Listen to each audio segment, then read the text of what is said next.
You bet. Hi guys, I'm Shaughnessy Dusling from Long Island, New York, and I'm really glad to have you here today with us. If you could just take a minute and we'll go around and introduce everybody. Heidi, you want to start? All right, my name is Heidi Rose. We're from Edmond, Oklahoma, right outside of Oklahoma City. I have a small family team consisting of my husband, my daughter, and myself. And currently I've just taken over the broker position for Oklahoma. Woo-hoo. Congratulations. Mm-hmm. Go ahead, Jeff. Hey everybody, Jeff Rose and Associates, Albuquerque, New Mexico, approaching my 25th year in real estate. I do residential, commercial, investment, land here in Albuquerque. Had the opportunity to join EXP in 2012 when there was about 200 brokers total. So to watch us grow to 30,000 has been an amazing ride, and look forward to what's ahead. Right now we're in a real estate market where the Californians are here. Probably 25% of all our purchases are from California right now. So we're watching our market go from the average price being in the 200 range to the high 250s right in the last few months. So it's been quite a ride. That's exciting. That's good. And I'm Ron Hensley. I'm from Albuquerque, New Mexico as well. Been with EXP for about 5 years. And Jeff and I have known each other for quite a while. Yes. I am on Jeff's team. My wife is also a realtor, so it's the Hensley team. So Cindy and I and myself, and it's been good. Just starting to get into the recruiting. I never thought I was interested in that, but this last 3 or 4 months, and especially the shareholder summit, that was amazing. So here we grow. Love it. So I am a mentor, and I have quite a few mentees, and I constantly try to pour myself into them, but I thought this would be a really great candid opportunity to get 3 icon agents who have been in the business for a lot longer than I have to pour into them as well. So I've asked them for a series of questions, and hopefully we can get a little bit of insight into your businesses and help them out in their first year of real estate. So I guess we'll just go round robin, if that's okay. Good. And so the first question is, what advice would you give your beginner self that would have saved you wasted time, effort, and money? Anybody want to pipe up? So I'll go. Well, probably the advice I would give is what I did, which was I actually got on a team of a fabulous realtor that I enjoyed his style. I liked everything that he was about. He was a fabulous mentor to me. I was his right hand and willing to do whatever it took. Became his top buyer's agent. Worked with him for 5 years. Probably would have worked longer, except I started bringing in more business than him, and he got a little jealous of that. And so I would say if there's a good way to kind of fix that, but I decided then to go on my own, and when I could jump in, I could jump in big without taking his business, which I know a lot of people are, worried that would happen. I was able to build enough of my own clientele and move forward. So I'm glad that I did that. I would say that that's what took me from a couple of transactions to a lot of transactions. Now, when you started, did your company offer anything like a mentorship program? No, that's why I needed a mentor. I worked for a big company. I was there 15 years. It has the letters KW on them. And, it was great. I enjoyed all the events and I read all the books, and I would say that I plugged into those. But being boots on the ground with him, learning his style and his listing presentation, and I believe in rip off and duplicate. So I figured if somebody's been doing it well, then I can just modify it and make my own spin on it, and it would work. And it did. Awesome.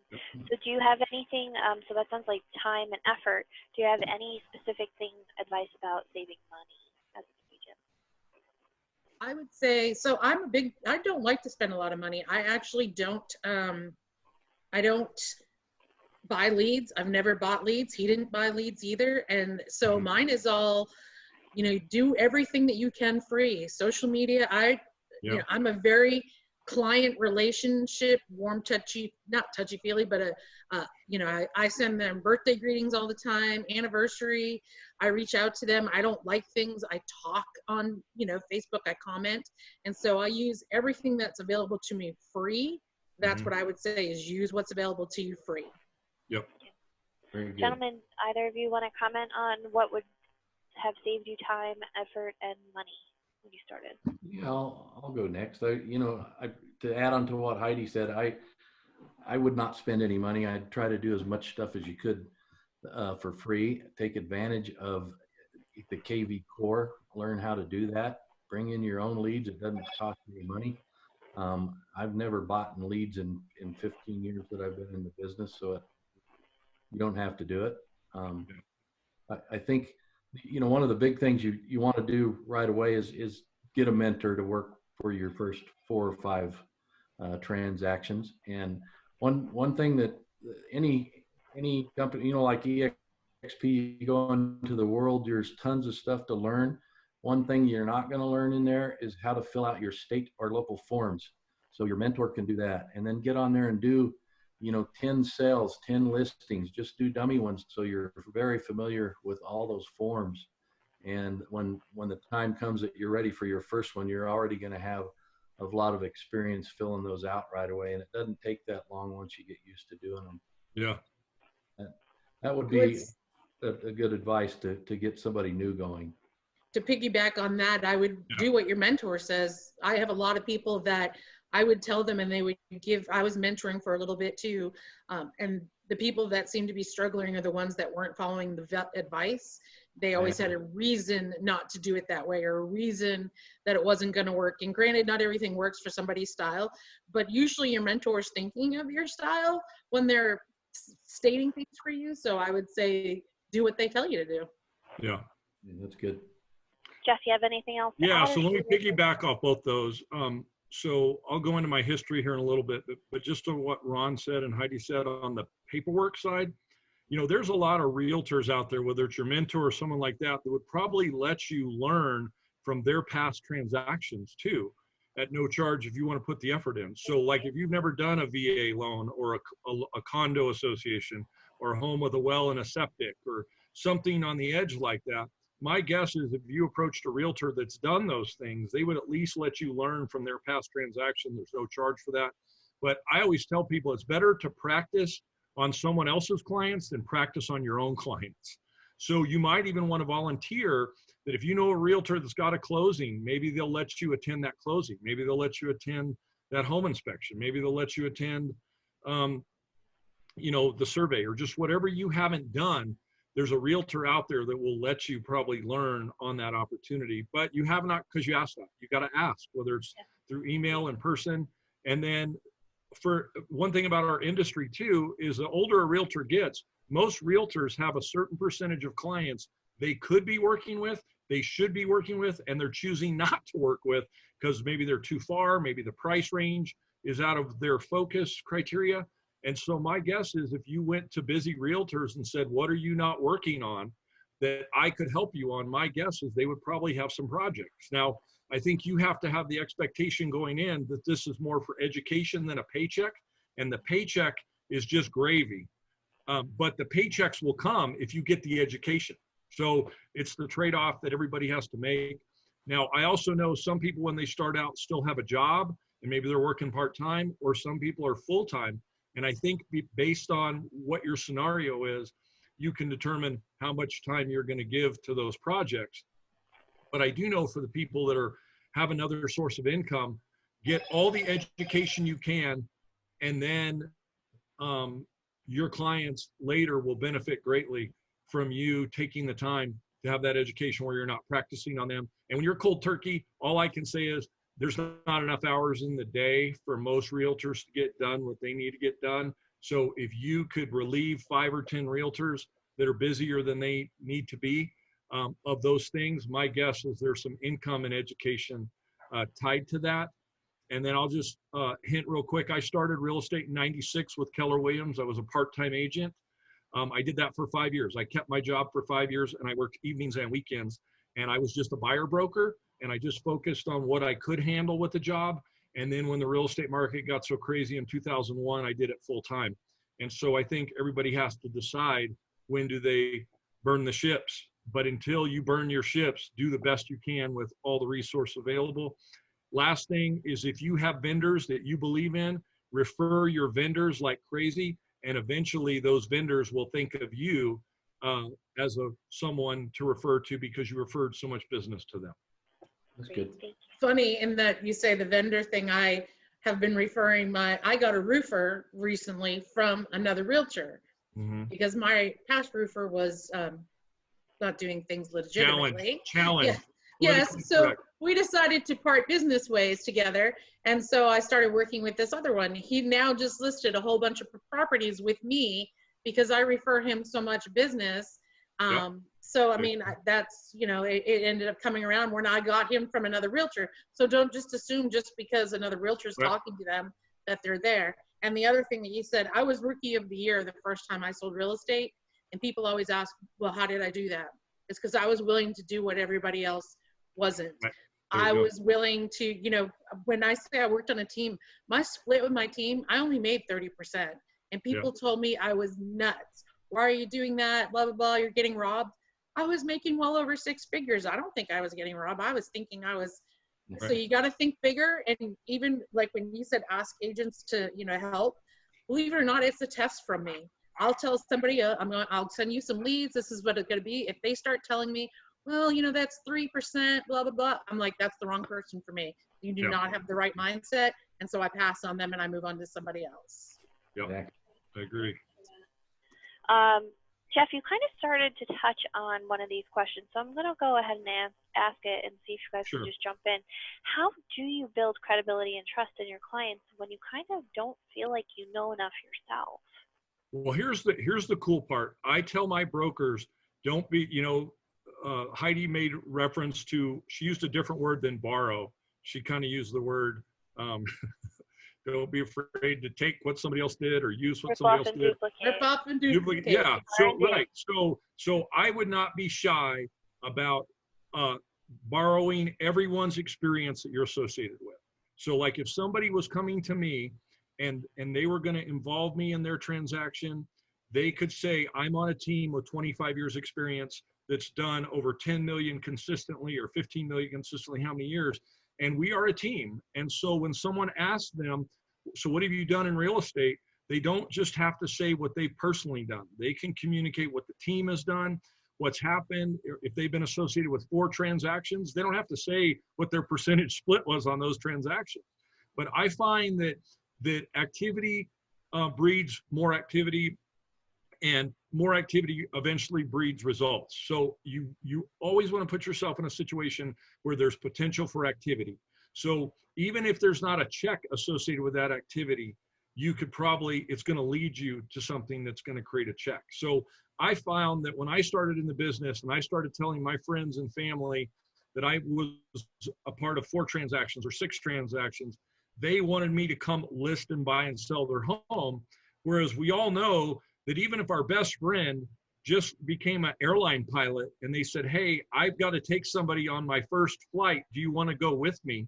As much as we love those people, we probably don't want to go with them on their first flight, but we'll go with them on the 10th flight or the 15th flight.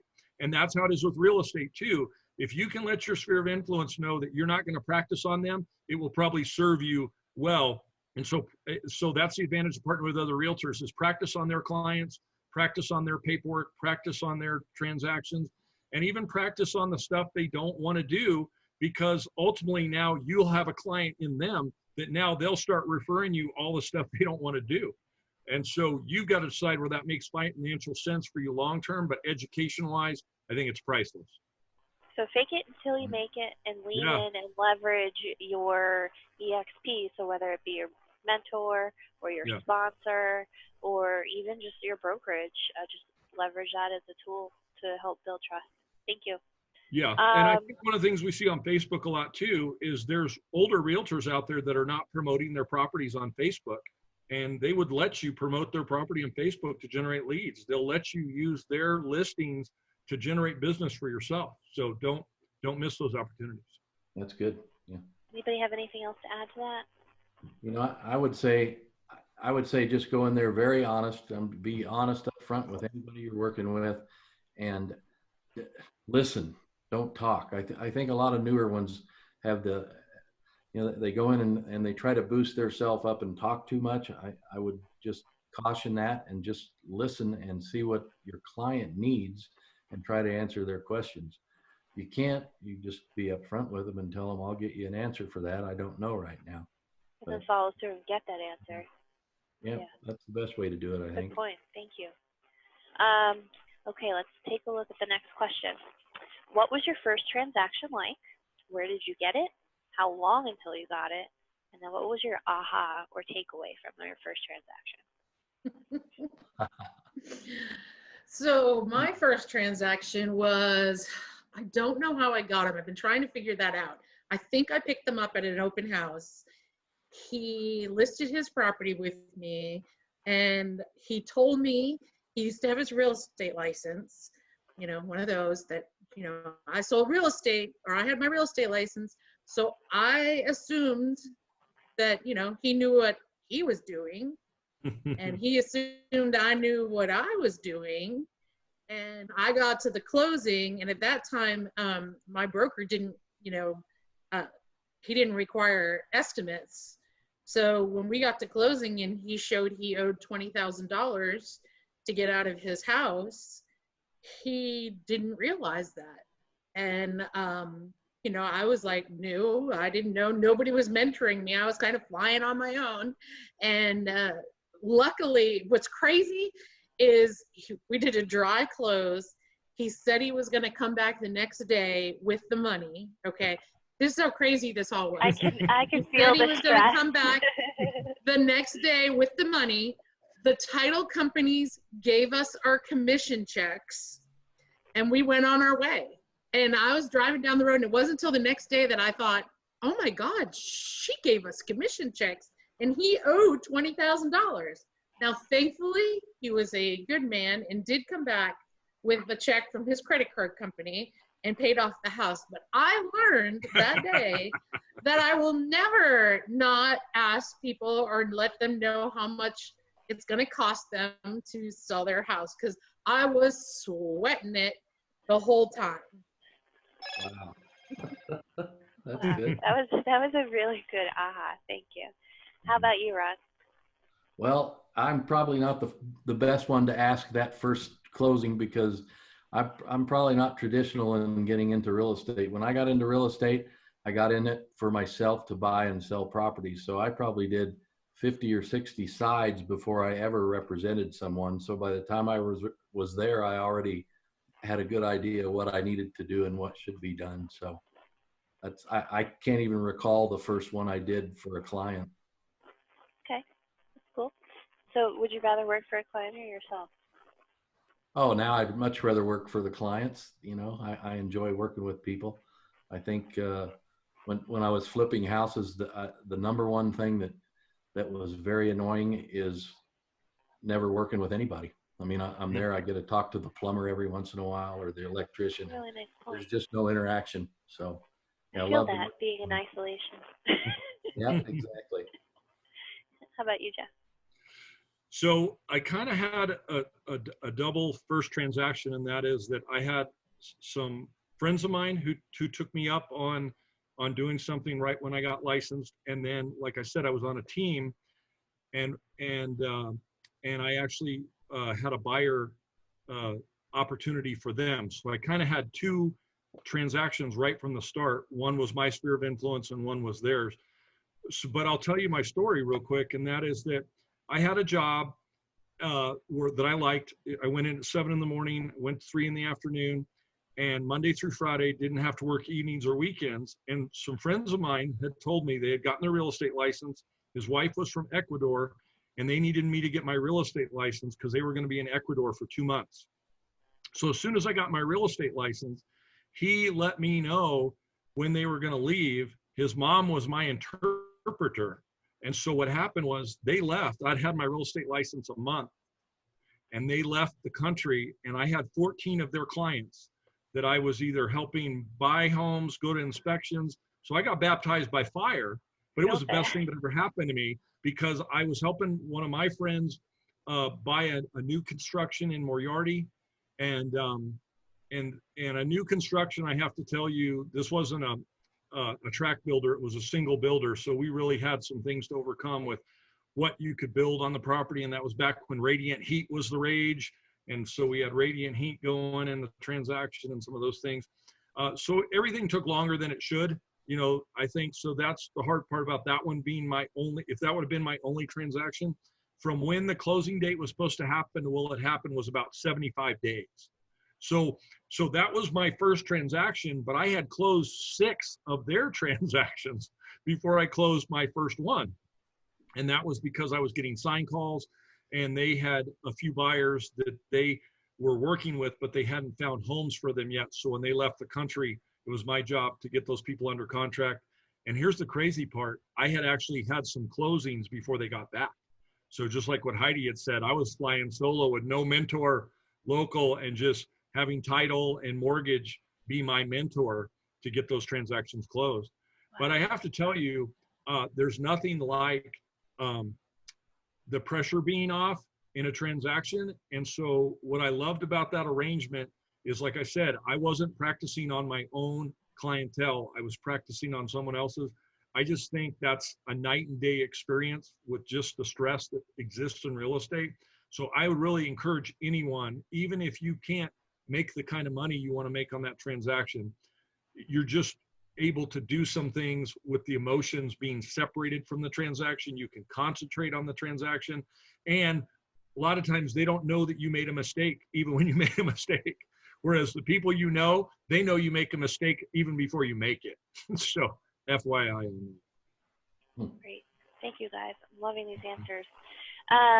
Let's dig into budgeting advice. One of my guys wants to know what you think a reasonable amount of money to spend on marketing is for a new agent. Mine's very simple. I follow the KW Red Book, The Millionaire Real Estate, and I follow all, instead of having to think about it, like I told you, I'm going to rip off and duplicate. I find the amount of money that we're going to be possibly making, and we follow that straight down. So whatever that says, I think it's like a 20%. And we operate the red light, green light. So right now during COVID, we're at a serious red light.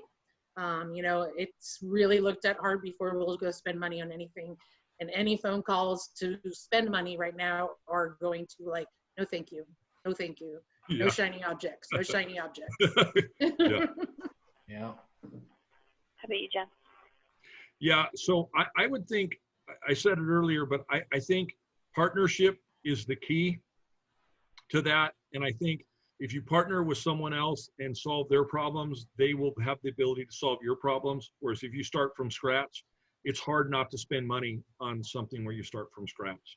So I would really try and be the solution to the busy realtor, or maybe the realtor due to COVID that doesn't maybe want to go to certain towns that they used to be willing to go to, maybe willing to work in the price ranges that they don't want to work on. But also, too, I think there's some people trying to figure out how do they retire from real estate. And for a lot of those folks, you're their solution. You're their ability for they can be gone for a week. They could be gone for 2 weeks, and you could handle their business, just like the example I gave where the folks went to Ecuador for 2 months. I mean, I handled their business while they were gone, and things didn't fall apart. So if you could be the solution to realtors that they know that you're their go-to person when they're out of town, or when the grandchild is born, or whatever the scenario is, then now you have 10 or 15 realtors that are going to give you 1 transaction, 2 transactions a year. That's 20 to 30 transactions that you didn't have to pay for. And then you probably are going to learn a skill set that you wouldn't have learned if you wouldn't have partnered. So maybe you learn how to do homes with well and septic. Maybe you learn how to do condo associations. Maybe you learn how to do HOAs. Maybe you learn how to deal with veterans, learn how to do NMF, like we call it NMFA, first time home buyer FHA transactions. Or maybe the HERO program, where you get to work with a hero. So I do think that's where partnership is the key, is you're probably going to expose yourself to an opportunity or an education that you probably wouldn't have generated with your own efforts in your own sphere of influence. And I think you have to ask. I think a lot of people think, oh, they already have somebody, they've got people in their downline. Yeah. I'm telling you, I've been here now 3.5 years. I've only had, I think maybe 2 people ever asked me if they could help me out. And so don't assume that, and I want to go to the lake every weekend. Yeah, that's right. I don't want to work anymore. I mean, do, but I don't. Yeah. But I do want people that we can call on that will take over. And we have a split in that already set up for somebody. So I would say don't assume that they have somebody. Raise your hand. Say something. Absolutely. Ron, you have anything to add? Yeah, and the question was, how would you advise a new person to budget for getting into it? So I'm very big into budgeting and setting goals, and you have to know your numbers. So what I mean by that for a new person is you have to know what you need to make in the first year, and that number I hope it's a lot lower than it is in the second year. But you take that number, work with your mentor, because they're going to know the other numbers you need, which is average commission per home or whatever, and you need to back into that. And how many contacts do I need to make? And you need to work that every day, every week, every month, and just keep track of it. A new agent to the business does really not need to spend any money other than to get their license and go out there. And we've been telling everybody to get with a mentor, get with other agents that need help, because a lot of them do, and you're going to be fine doing it that way. Just watch your money, especially in the first year, and budget right from the beginning. Away for taxes always. Yeah. Yep. Percentage of your commission always for taxes. Like karma, it's always going to Because get you. that's the one thing that takes the new realtor down, is that April 15th comes around and they thought that they would sell something else. And so you gotta, every commission check, boom, it automatically goes to another account that we never touch. Yeah. Well, it's taxed. Yep. You know how my wife and I have always done it is we always have had a business. And so EXP pays our business the commission, and we get a payroll check twice a month. We get a payroll check that comes to our personal account. So in our business account, we take 10% of the commission and put it in savings for taxes or whatever else. We take 10% of that and put it in for a charity. We'll do the charity thing. And then I get my payroll twice a month. I take 10% of that and put it in savings. So, that's 30% of your commission right there. And if you don't do that at the beginning, you're going to start spending it, and then you're going to wonder where to get the money from. So, yeah. I think that's a big problem. This is not one of my questions, but it's just an observation for people. And they talk about the real estate roller coaster, right? And I'm such a type A personality. I am always super hyper aware of I might make $40,000 in 1 month, but then 3 months goes by and I have no closings because of unforeseen factors.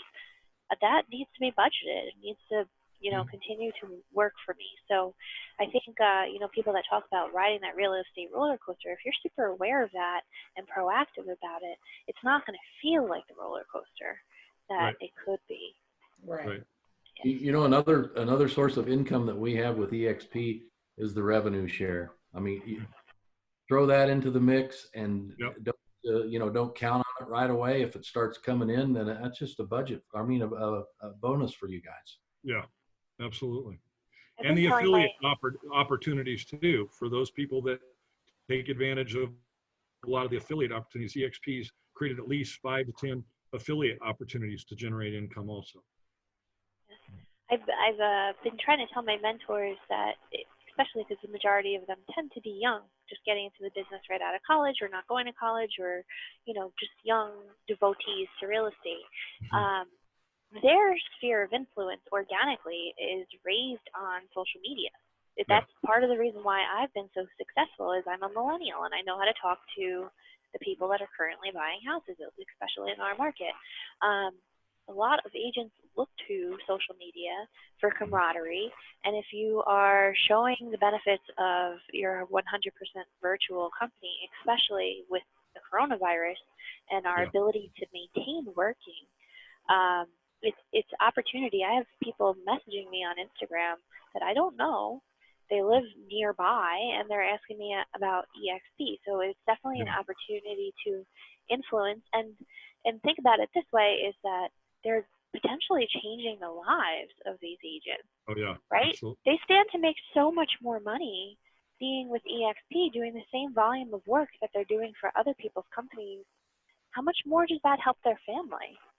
Yeah, and Shaughnessy, here's a big thing too, that EXP, I think, has the ability to do that other real estate companies don't. And that is, most realtors don't make it after the first year. 80% of the realtors don't stay in the business after the first year. And then the second year, another 80% don't make it. So after about 3 years, it's a very, very small number of people that started in real estate that are still with real estate.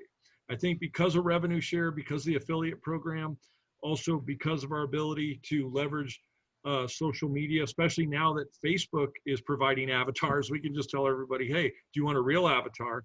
So, I mean, it's just really interesting to watch the dynamics. And if people know people in other countries, in the next couple of years, we're probably going to be in a number of countries we're not in right now, not counting the number of cities and states in the United States and Canada we're not in. So the opportunity is only going to get stronger.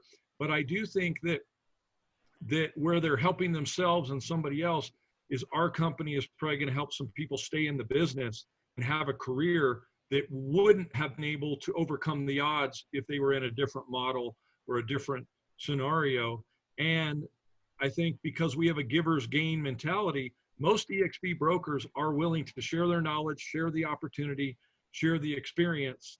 And I think those are things that benefits the partnerships like I was sharing about, no matter what side you're on. Whereas in a lot of brokerages, even if people want to partner, they choose not to because the other dynamics would maybe backfire on them because of the way their model is set up.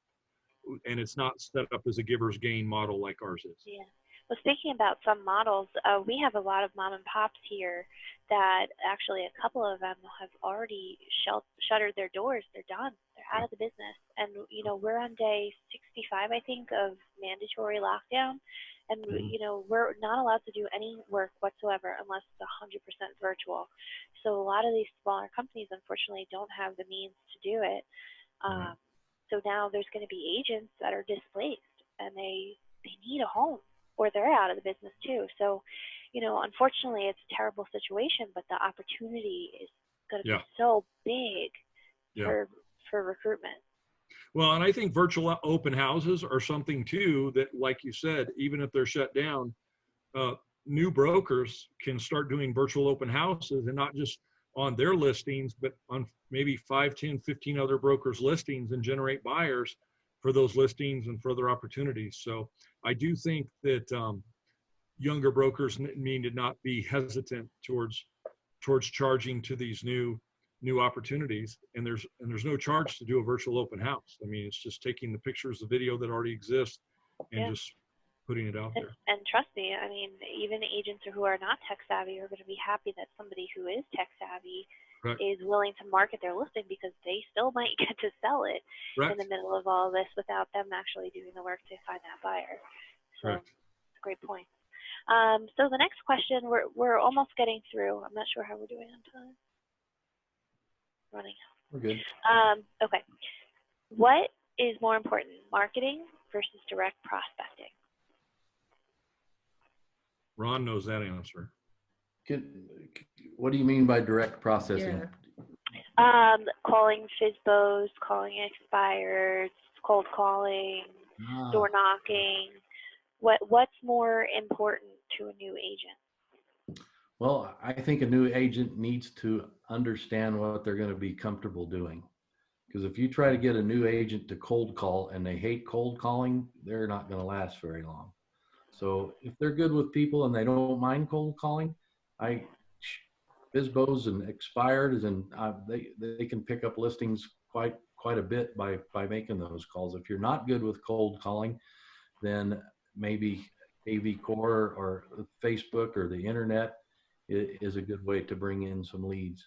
But again, I can't stress enough, don't spend money. You can find FSBOs and expireds all day long. So that's a good way to do it. And I see some programs out there where people say you don't need to make the phone calls, but to send the mailers or the letters out.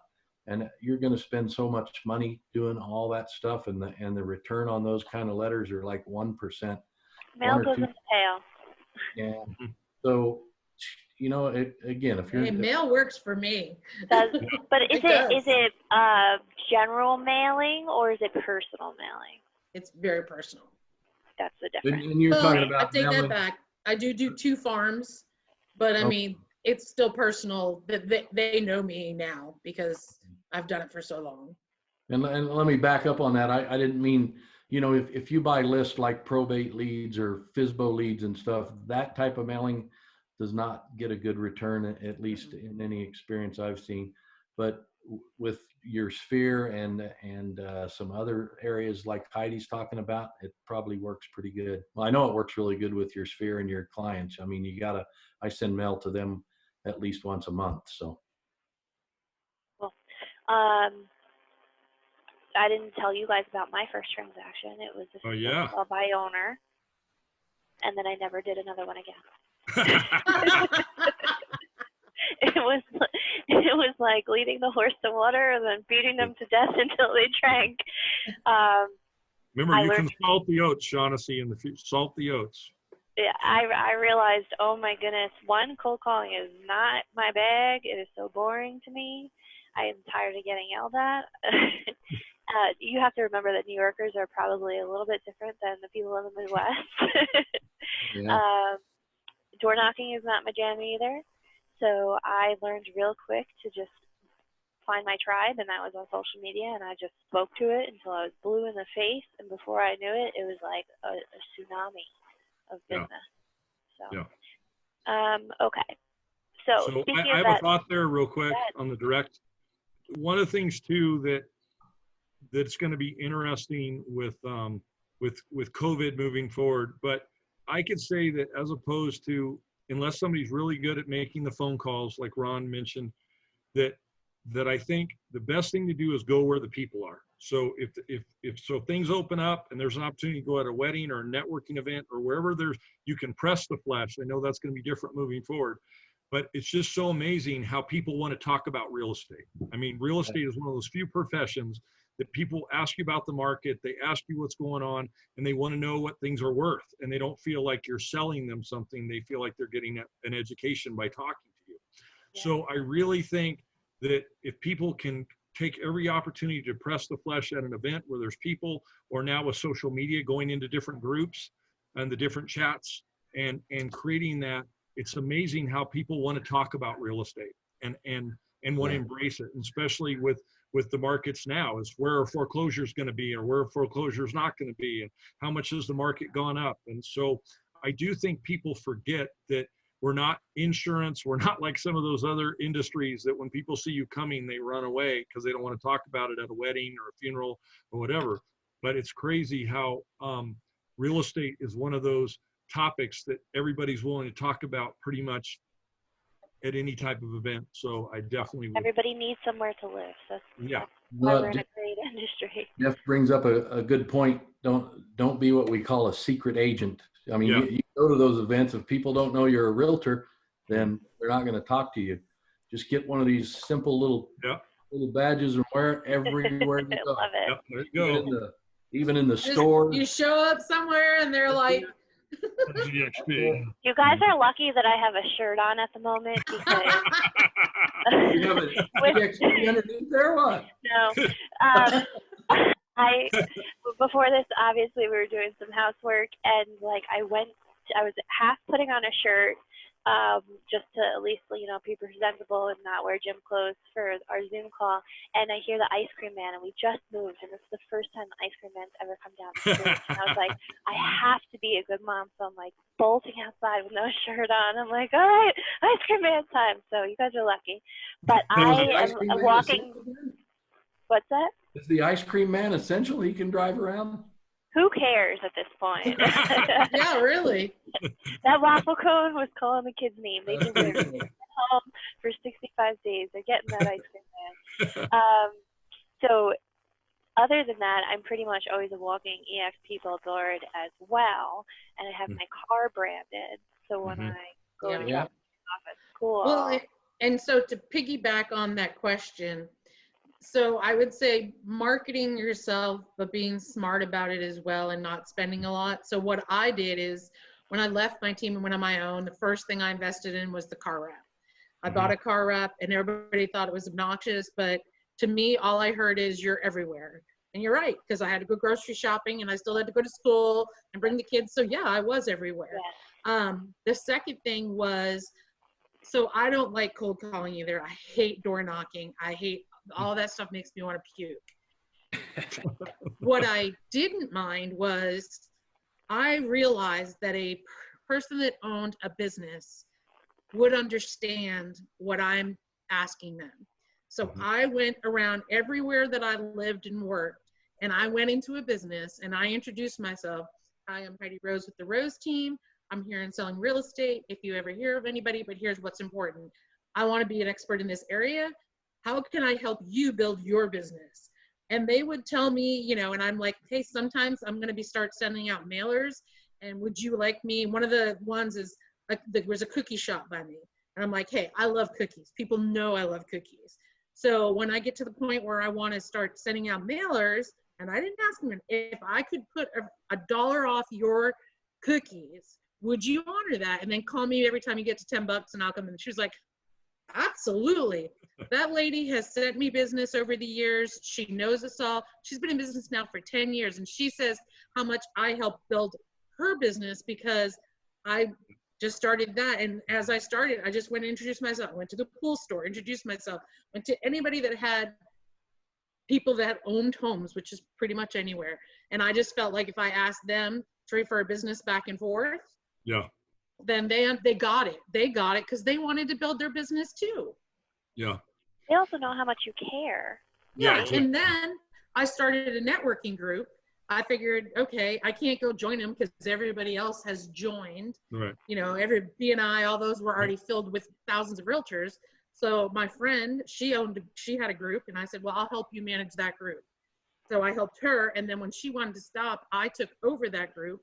And then I just started another group because usually when you're the leader of the group, that's where the leads come to. So I just started an in-network for professional women. All it was a luncheon, didn't cost them anything. We came together once a month, one industry per luncheon. And we did it with about 12 people because I don't like big crowds. And we did that consistently for years, and nothing but I used all of Facebook to advertise it. Yeah. Never paid anything. Yeah. That reminds me of a good one, Heidi, that when I got started in real estate, what I did was went out and put a team together like you're talking about, but plumbers, electricians, home inspectors, that type of stuff. And what we did was we assured each other that we were either going to refer each other or use them, and then we could write reviews. So every month we get together, and I referred Joe Smith to somebody, so I had them write a review for them on Yelp or Realtor.com or whatever you select for your industry to do. And that worked out really good. It started to really boost up your Google rankings and stuff. It's free and you're helping each other out. So. And every time I referred someone, like if it was the cookie shop, I would text Linda, hey, Linda, I sent some people down to your cookie shop. And I would tell the people, hey, if you go there, tell Linda I said hi. And so she was constantly like, man, you're sending people all the time. Yeah. Yeah, there you go. But you got to tell them you're doing it too, because sometimes people don't tell them. Right. So you got to tell them. Right. And hey, I want to give a shout out to a fellow icon, Bob Zachmeyer is doing something pretty cool in Tucson. So for all the newbies out there, I encourage them to read the book, Who Needs the Bank? They may not be able to implement this method right away, but what I love about his concept, and he supports the Make-A-Wish Foundation with the sale of the copies of the book and with a lot of the things that he does.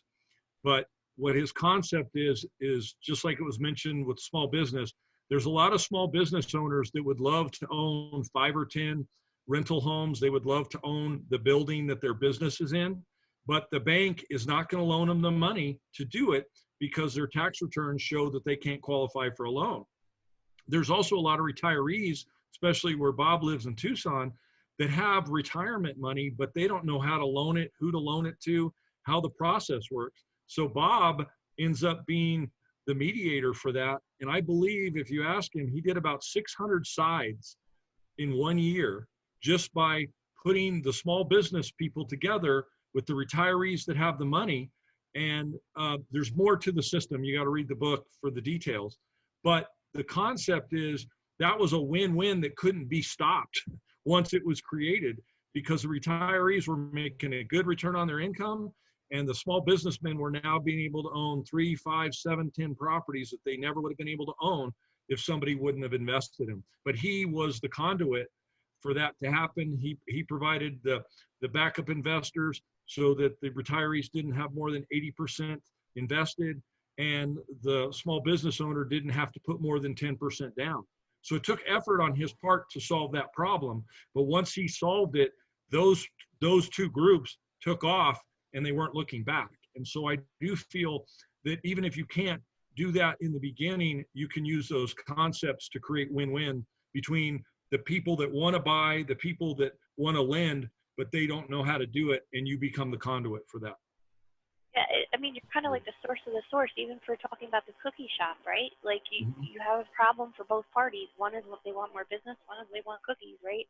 Same thing for the investors and the people who need the funding. If you could be the problem solver and bring connections, it's going to be awesome. Okay, so we kind of touched on that. Any ideas on how to market yourself without spamming? Don't spam, first of all. Yeah. You just get disconnected. Yeah. Well, I think the other thing is raving fans, I think, is the #1 way to do it. If you haven't read the book Raving Fans, but we all have raving fans. We forget, though, to utilize our raving fans. And so a lot of times there's always people like, hey, Jeff, I feel I owe you money. Hey, Jeff, I feel I owe you this. And I think Ron made a great point. If somebody really wants to help you, have them write a review, have them write a testimony letter, or do a video testimony that you can send out. I think those are the kind of things that are priceless for your business if you can leverage that kind of feedback.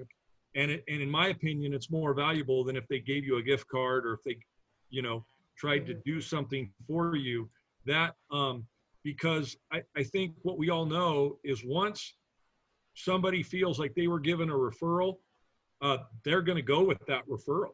And so you have people that can provide virtual referrals for you in so many ways. And that referral doesn't die. It's in a video that can be looked at over and over and over again. So I think leveraging all those good experiences and putting them in a format where people can get access to them over and over again is priceless. And I think you have to always look for the opportunity. I believe in a 12 touch for everybody. Other people will get a deeper one, but I believe in a 12 touch, but I'm always seeking. One, Facebook is an easy place to find their birthday. So I send them a birthday card. So there's one touch. Holidays, there's your other touch. Occasionally update on the business. There's my other touch. Watching what's going on and being aware, like scrolling through Facebook, somebody had a baby, gotta send a card, those type of things. And I just have, I have a giant box of blank cards on my desk at all times so that I can send a quick note to somebody about like, hey, or even like, hey, was in your neighborhood last week, was thinking of you. And I sign everything, your favorite realtor, Heidi Rose. And that way it's like my little stigma, and they start repeating it back to me. Hey, it's my favorite realtor, and these are even sent to people that haven't bought a house from me, because I could still be their favorite realtor too. So I'm always looking for an opportunity, and I keep them on a CRM so I know if I've touched them or not, so that I can go back and just, sometimes I look for it and sometimes I just have something prepared, hey, I was just thinking of you today. Yeah. But don't send that 12 times, because then they'll know it's spam. But they don't know that if you haven't done that in 2 years. Yep. Yep. I got one quick last one, and that's if a new agent, you're going to hear this 100 times from everybody, a mentor and everybody else. You have to make a list of your friends, family, acquaintances, and the more you can put on that list, the better you're going to be. But and then you need to set aside a little bit of time every day to make 15 or 20 calls to that list, and just keep rotating through that list. You're not going to spam people that and your family. They need to know what you're doing and that you're selling real estate. And do you have a script that you could share, Ron? Pardon? Do you have a script or anything that you use that our mentees can rip off and duplicate? For no, like I said, call? and so no, I mean I call everybody now just on a regular basis, and that's another important thing is keep notes on everybody. You need to know their kids' names. You need to know their pets' names. So when I call them, you know, like right now I call some of my past clients and stuff. I know their seniors just graduated, so I'll congratulate them on having another graduate and getting somebody else out of the house, or you know, whatever. It's always just, you have to know your clients, and when you start out, your friends and family and church members, you know, school families, what you're going to know most of them anyway, and you're going to know some stuff. Just keep good notes. Yeah. And also too, when I started out, I don't know if you all were, I should say when I went out on my own 5 years into the business, the one thing that I had to decide when I was going to be around people is what was my USP, right? What was my unique selling proposition that was going to cause them to choose me over the other realtors they know? Because I think the hardest thing about our industry is even the people that like us and know us know 5, 10, 15, 20 other realtors that they're related to, that they know from school. I mean, so that's what makes our industry so unique, like Heidi shared. And you think they're going to go with somebody as their realtor, and maybe they will, maybe they won't. The unique selling proposition that I think helped me when I started networking was I would let people know that there was ways they could buy a home with no money down, or there was ways that they could do owner financing, or just something that was unique that people's like, well, that doesn't sound right, or is that illegal, or you know, they just had never heard of it before. And if you can become an expert on something unique, people want to know more about it. They're going to start asking you about it. So one of the things that I'd recommend is that if there is a low-priced home in your neighborhood, or a low-priced piece of land, or maybe a lot of acreage for a low amount of money, if you're letting people know, hey, did you know that there's a property under 100,000, or did you know that you can get 10 acres for under 100,000, or whatever, people are like, no, where? And then now you are engaging because you've shared something unique they're not hearing from any of their other sources. No other realtors are talking about that opportunity. So now they want to get the inside scoop on information that they're not hearing from other sources. So I do think that what's free is there's unique information out there. And if you find it and you package it, you are now the source for unique opportunities, unique information, and people seek out people that know what other people don't know. It all comes back to educate yourself too. Yeah. Mm-hmm. Yeah. Okay, so I have 2 more questions. All right. Specific advice for a newbie starting in the 2020 coronavirus climate. Embrace the unknown. Don't operate in fear. Mm-hmm. Just operate in, it's the same thing. You just got to keep doing it. You just may need to do it more. Mm-hmm. And get very comfortable with virtual everything. I mean, you got to do everything online, not everything, but you want to do as much possible online as you can. If there's one thing that this pandemic has done for me, it has made me a very good time manager. I can get stuff done now more because I'm not driving anywhere. You know, It's very limited driving and stuff. My day is more packed and I get more done in less time. So it has helped with that. So it's all. And one of the things I would tell, at least in our area, is we thought that this was going to have a serious impact on the market, and our showings did slow down. But then when we pulled our total market overview, the market's better than it was last year. Yeah, absolutely. And so, you know, that was like, I just looked at my team. I'm like, get to work. There is no laying around, you guys. We are busy. We're just thinking we're not busy. So stop acting like that. And that was the mindset. And then all of a sudden, now we're, you know, our board is full, you know, but we were thinking, oh, nothing's happening. It's COVID. And then all I needed to see was those numbers and like, crap, it's actually still happening. So we got to get out there. Yeah. So I would also make a quote from Forrest Gump, the great theologian, okay, is that, you know, Forrest Gump didn't know that he was in a hurricane, okay? He just thought they were in a storm when they were out there in the shrimp boat. But when they came back in, all they saw was everybody else's boats were overturned, right? And now they were set to capitalize on something they didn't even realize they were set to capitalize on, because they didn't realize how many boats were no longer in operation and their boat was still in operation. So I do think you have to have that mentality, is who's getting out of the business and who are they going to refer to, and how can you now be the referral source? And maybe you encourage them not to leave the business, but to go on referral, and you'll pay them referral fees for all their clients that they're not going to service anymore. So I think you have that opportunity, and you also have the opportunity for the businesses that are going out of business to now, who's that business going to go to? So who do you know who's now in that business that needs to be the beneficiary of that business? And if they're your referral source, now they're benefiting, they're telling other people. And I think you're able to capitalize as a result of something like that. This is when opportunity happens, right? When it's scary. Hey, I left my team in 2008, and I didn't realize that was probably the worst time in the world to leave. But honestly, I wasn't listening to the news. I was just plowing through. And honestly, now when I look back, people are like, well, that was the worst year. I'm like, oh, really? I had a really good year. I wasn't tuned into it. The whole Forrest Gump thing. It really, so you just don't focus on it. I think I've been watching too much of the Tiger King, but I feel like I'm an animal that's trapped Now, in a that is cage not right real Oklahoma, just so you know. Are you sure? All you cats and kittens out there. Yeah, but Ron too, when you save your 10%, if you save enough of your 10%, you can buy a tiger. So there's some motivation. Tigers are way less expensive than I would have anticipated. Had I known. I have 5 cats. I might have bought a tiger. But we started saying, as we divulged into Tiger King, I feel like I'm a tiger trapped in a cage, right? I can't get out. So what am I going to do? I'm hunkering down. I'm sharpening my claws. I'm sharpening my teeth. And when I get unleashed, forget it. It's going to be savagery. It's going to be slaughter.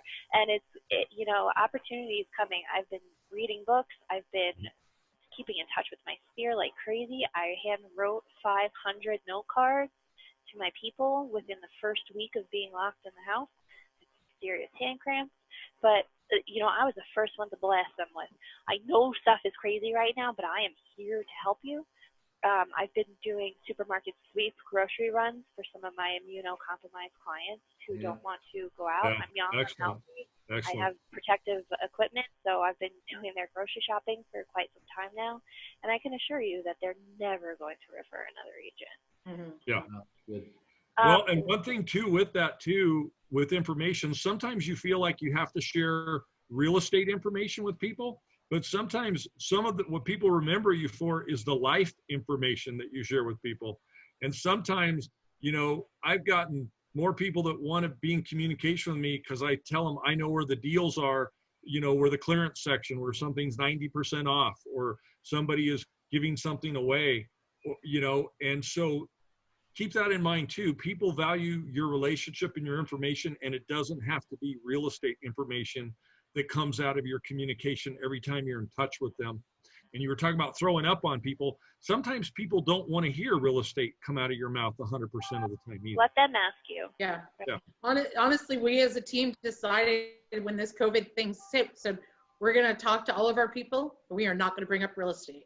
Let's just talk about them. How can we help them? What can we do? Let's say hello. We're in it with you. All that stuff. Don't even bring up the fact that anything, unless they ask, but otherwise, no mention. And I think we've had so many people talking to us that I don't think it hurt us at all. I think it was a good thing. All about them. That's a good point. Yeah, that's right. All about them. Absolutely. That's what life is all about, right? Nobody wants to work with somebody who doesn't care about them as a person. And, as a new agent, you're going to take whatever business you can get. But once you get to the point where you have business coming in, you get to cherry pick and actually work for people that you do care about. Right. So it comes around full circle. And actually, go ahead, Ron. I was going to say, don't work with somebody you don't get along with, even how bad you need that job. It's just going to sour on you. Don't do it. Give them to someone else. As I was told, if you get to your database and you see their name and you go, you just got to get rid of them. Got to delete that one. Yep. Yeah. So one thing too that's tough for a new agent, but sometimes it's okay to make the decision of not being the first agent in a transaction. And so, there's a book called Who Moved My Cheese? But, a decision that somebody has to make is, are you going to be the early bird that gets the worm? Are you going to be the second mouse that gets the cheese? Or are you going to be the third crow that gets the corn? And sometimes it's okay to let somebody know, hey, I'm not going to be your first realtor, but after your second realtor, your third realtor, you give me a call and I'll help you. And it's tough sometimes when you're new in the business. You are that first realtor and you get used by the unrealistic seller and they chew you up and spit you out. And the second, third realtor get to capitalize and get all the benefit. And all you did was spend marketing money you didn't have. Mm-hmm. So it's okay sometimes to use your wisdom and maybe even let another realtor tell you if you should take on a transaction or partner in that situation. So you're only sharing half of the pain, not all of the pain. And other people may use you to share half of their pain. Because timing is so critical in real estate that right now there's properties that are selling right now like hotcakes that 6 months to a year ago nobody was interested in. And that has nothing to do with who you are as a realtor or how good your skills are. It's supply and demand. And sometimes you need something now, but that's not the best decision today, but 6 months from now it might be a better decision. So I think there's, Kenny Rogers, bless his soul. You got to know when to hold them. You got to know when to fold them. You got to know when to walk away, and you got to know when to run. And that applies to real estate, probably even with this COVID thing now more than ever. Yeah, great point.